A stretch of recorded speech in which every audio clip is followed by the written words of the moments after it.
I fell in love with Ailey probably as a teenager. I used to take classes at Ailey in the old buildings.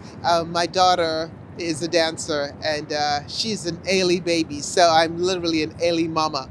The hours I've spent sitting in the lobby of the Ailey building, waiting for my child to finish up a Horton class or an African class. My daughter would be embarrassed because, no, you weren't a dancer, mommy.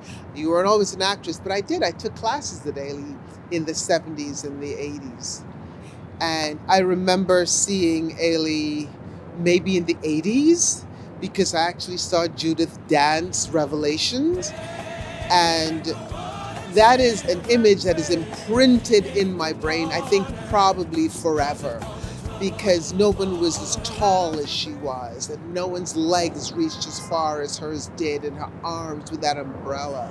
I can still see it, and I've seen many beautiful versions of Revelations, but how do you be an artist, a black artist, certainly, and not know about Alvin Ailey and the company? At the core of Ailey is the level of artistry that if you are a serious artist, you aspire to, because that's a universal sense of that thing that gives you goosebumps when you see it, when you hear it, when you watch it on screen. I get that every time I see Ailey. I was walking around the exhibit tonight, which is extraordinary. We're seeing Alvin as the young artist, as the mature artist, and all of the things that influenced him during his life, the art, the music. I was reading his notes. He scribbled everywhere, and a scribbling becomes Revelations. A scribbling becomes this masterpiece of his. You're watching the way his mind worked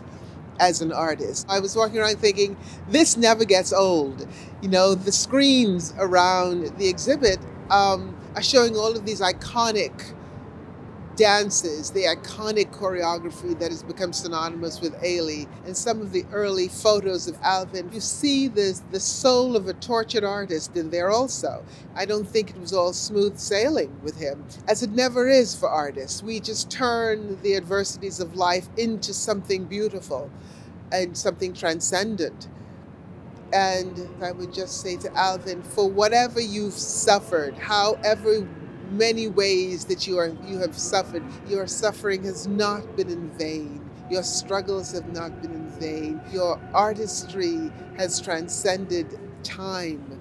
And here we are so many decades later, and it'll be centuries later, and we will still be getting goosebumps looking at your work. And so, bravo, standing ovation.